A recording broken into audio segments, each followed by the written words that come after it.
हाँ जी, नमस्कार। विवेक यादव बोल रहा हूँ। स्वागत करता हूँ आपका एक नए वीडियो में। बहुत इंपॉर्टेंट इन्फॉर्मेशन है। क्या इन्फॉर्मेशन है?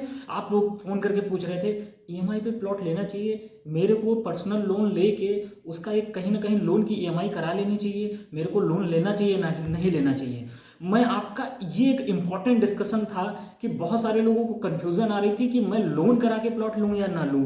तो मैं आपको ये बिल्कुल क्लियर करना चाहूँगा कि आप लोन करा के प्लॉट ले सकते हैं। बहुत सारे लोग लोन कराने में थोड़ा सा हिचक रहे थे क्योंकि उनको 7%, 8%, 9%, 10% का इंटरेस्ट पे करना पड़ता है, जो कि काफ़ी बड़ा वैल्यूम होता है इंटरेस्ट का। देखा जाए तो अगर आप मान के चलते हैं 15 लाख का प्लॉट लेते हैं तो हो सकता है इंटरेस्ट पे करने में और उसकी वैल्यू जो है 18 लाख रुपए हो जाती है। ये लोग बताते हैं, जाहिर सी बात है, इंटरेस्ट लगेगा तो उसकी वैल्यू तो बढ़ेगी ही बढ़ेगी अमाउंट की। तो वो प्लॉट आपको 15 लाख का नहीं दिखता, वो 18 लाख का दिखने लगता है। हाँ, मगर इसके दूसरे पीछे की तरफ कहानी को भी सोचना बहुत इंपॉर्टेंट है कि जब आप किसी प्लॉट को लेते हैं तो क्या उसकी वैल्यू नहीं बढ़ती? क्या हो सकता है वो जो 15 लाख का आपने प्लॉट लिया है, आपकी ईएमआई मिला के आपने जब लोन उठाया तो लोन की ईएमआई आप पे कर रहे थे, तो हो सकता है उसकी वैल्यू आप 18 लाख पे कर रहे हैं, मगर वही सेम प्लॉट आपको 21 लाख पे सेल करने को मिल रहा है। इसका मतलब क्या है? आपका पैसा बढ़ गया है। मैं थोड़ा सा एक क्वांटिफिकेशन ऑफ वैल्यू क्रिएशन की बात आपको समझाना चाहता हूं, बहुत इंपॉर्टेंट है, बहुत ध्यान से समझना। हाँ, इसके पहले मैं आपको एक इंपॉर्टेंट इन्फॉर्मेशन देना चाहता हूं। मेरा नाम विवेक यादव है, मैंने कई सारे वीडियोस डाले हैं यूट्यूब पे। अगर आप लखनऊ रायबरेली हाईवे के आसपास कोई प्लॉट देख रहे हैं तो आप हमसे कांटेक्ट कर सकते हैं। मोहनलालगंज के आगे कनिकहा से लेके हमारे पास पीजीआई के पास तक की प्लॉटिंग चल रही है। कई सारे प्रोजेक्ट चल रहे हैं हमारे। अगर आप प्लॉट देख रहे हैं तो आप हमसे कांटेक्ट कर सकते हैं। हाँ, आते हैं आपके मेन टॉपिक पे, जो आप लोगों का कमेंट आता था उस पे लेके हम बात कर लेते हैं। क्या होता है क्वांटिफिकेशन ऑफ वैल्यू क्रिएशन?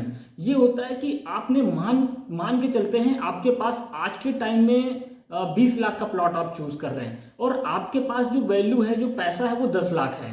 तो सबसे पहली बात क्या है, 10 लाख अगर आपके सेविंग अकाउंट में अगर आप प्लॉट लेना चाहते हैं, जाहिर सी बात आप उसकी एफडी नहीं करा रहे हैं। अगर उसकी एफडी भी करा रहे हैं तो अप्रोक्स 5 से 6% का रिटर्न मिल रहा है, जो कि लेस देन है आपका 7% से महंगाई का दर होता है वो लगभग 7% होता होगा। अगर आप फाइनेंस के बारे में थोड़ा बहुत देखते होंगे तो ये सारी बेसिक जो है इंफॉर्मेशन है। तो आपका कहीं ना कहीं पैसे की जो वैल्यू है 10 लाख वो भी घट रही है। इसके बाद आपका वो 10 लाख अगर सिंपल इंटरेस्ट में है, अगर नॉर्मल बैंक अकाउंट में पड़ा है, तो मात्र 3 से 4% का रिटर्न देता है, इससे ज्यादा का रिटर्न नहीं देता है। इसका मतलब वो वैल्यू भी घट रही है, वो 10 लाख रुपए भी आपका पैसा घट रहा है। तो ये आपके लिए जानना बहुत इंपॉर्टेंट है। दूसरी बात, अगर मान के चलते हैं आपने 20 लाख रुपए का प्लॉट लिया, 10 लाख आपके पास है और 10 लाख की आपने पर्सनल लोन उठा लिया या इंटरेस्ट पे पैसा उठाया, और अगर वो इंटरेस्ट आपको 10%, 9%, 8% पे उठाना पड़ रहा है तो कोई दिक्कत नहीं है। उसका रीजन मैं बताता हूं। अगर आप कोई प्लॉट लेते हैं तो प्लॉट का जो रेंज होता है रिटर्न का, वो अप्रोक्स, ये मेरे रिसर्च कहती है, अप्रोक्स आपको 10 से 15% का रिटर्न देता है प्लॉट। अगर आप प्लॉट लेते हैं तो नॉर्मली वो 10% का रिटर्न देता है, आप 15% तक की रिटर्न प्लॉट में पा सकते हैं। हाँ, ये आपका 10 से 15% प्लॉट का जो रिटर्न है, ये आपकी रिसर्च पे बेस करता है, आपने रिसर्च करके कैसा प्लॉट लिया है। जितना अच्छे से आप रिसर्च कर पाएंगे उतना अच्छा प्लॉट पा पाएंगे, जाहिर सी बात है। तो आपको उतना ज़्यादा वैल्यू मिलेगा, 15% तक की मिल सकता है या 20% तक की भी रिटर्न मिल सकता है, मगर ये थोड़ा सा कठिन होता है। रिटर्न के लिए तो कुछ नहीं कह सकते, हो सकता है कुछ अचानक ऐसी गवर्नमेंट की योजना आ जाए जो कि आपकी प्लॉट के वैल्यू को बहुत तेजी से इंक्रीज कर दे। क्योंकि प्लॉट पे पूरा जो होता है वो आपका कंट्रोल नहीं होता है। जब आप प्लॉट लेने जाते हैं ना, तो उसके आसपास के कल्चर का भी कंट्रोल होता है। हो सकता है कल्चर में अचानक कुछ ऐसा प्रोजेक्ट आ जाए जो आपकी वैल्यू को अचानक बूम कर दे, मतलब आप 10 लाख की चीज लेंगे वो 50 लाख की सेल होने लगे, ऐसा हो सकता है। तो इसलिए प्लॉट जब भी लेने जाएं तो आप ये समझे कि ओवरऑल कंट्रोल आपका नहीं है, मगर नॉर्मली आप इस चीज को देख ले कि 10 से 15% का नॉर्मली रिटर्न मिलता है, जो कि आपको आसानी से मिल सकता है।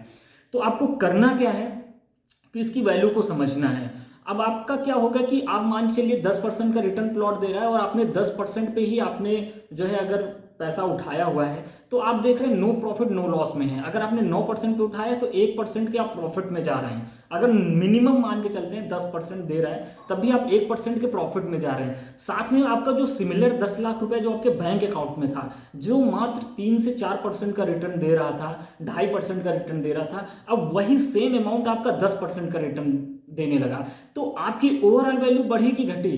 तो आप कैलकुलेशन करेंगे कि ओवरऑल वैल्यू आपकी बढ़ने लगी है, घटी नहीं है। आप ये मान के चलिए कि आपके पास क्योंकि जो पैसा है वो भी तो आपकी मेहनत का ही है। आप ये मान के चलते हैं आपके पास बिल्कुल पैसा नहीं है, आपने एक प्लॉट लिया 10 लाख का, वो भी ईएमआई पे लिया, ठीक है, लोन करा के आपने जो है पर्सनल इंटरेस्ट उठा लिया है और लोन लिया है, तो मान के चलते हैं उस पर आपने 9% का रिटर्न 9% पे उठाया है या 10% पे उठाया है। अगर आपने सही प्लॉट चूज कर लिया तो आपको 12% का रिटर्न मिल जाएगा, 13% का रिटर्न मिल जाएगा, जो कि वैल्यू को बढ़ाता है। जाहिर सी बात है आपके पैसे की वैल्यू तब भी बढ़ रही है। तो कभी भी आप प्लॉट लें, कोई भी काम करते हैं तो उसकी क्वांटिफिकेशन ऑफ वैल्यू क्रिएशन जरूर करना है। इससे आपको एग्जैक्ट आइडिया मिल जाएगा कि आपके प्लॉट जो आपका पैसा है वो बढ़ रहा है कि नहीं बढ़ रहा है। जब आप जाए उस चीज को रिसर्च करें, वो छोटा हो, एरिया कैसा है, वो सारी चीजें रिसर्च करेंगे, आपको जो है कंफर्म क्लियर हो जाएगा कितने परसेंट का रिटर्न मिल रहा है। जब भी आप प्लॉट लेने जाएं तो आप ये देखते हैं एक सेगमेंट की का कितना डेवलप है कितना नहीं डेवलप है। दूसरी तरफ आप जो प्लॉट ले रहे हैं उसकी प्राइसिंग देखिए, क्योंकि प्राइसिंग के अकॉर्डिंग आप जो है जैसे जैसे प्राइस बढ़ाएंगे वैसे वैसे डेवलप एरिया में चले जाएंगे, आप उतना अच्छा एरिया मिलेगा। तो इसके बाद क्या है कि आपको समझ में आ जाएगा प्लॉट लेना चाहिए नहीं लेना चाहिए, ये आई थिंक आपको क्लियर हो गया होगा। अगर आपको फिर भी थोड़ा बहुत कंफ्यूजन है तो आप कमेंट बॉक्स में पूछ सकते हैं, आप हमसे कॉल करके पूछ सकते हैं, हम आपको एक प्रॉपर इसमें एक्सप्लेनेशन दे देंगे जो हमारी रिसर्च कहती है, जो फाइनेंस की रिसर्च करती है, जो आज तक हमने रिसर्च किया है वो हम आपको जरूर बताएंगे। हमारे इस वीडियो को देखने के लिए, दूसरों तक पहुंचाने के लिए, लखनऊ रायबरेली हाईवे पे आप प्लॉट देखने के लिए, हमें कॉल करने के लिए, उन लोगों को जो लोग प्लॉट देख रहे हैं उन तक पहुंचाने के लिए आप सभी लोगों का बहुत बहुत धन्यवाद।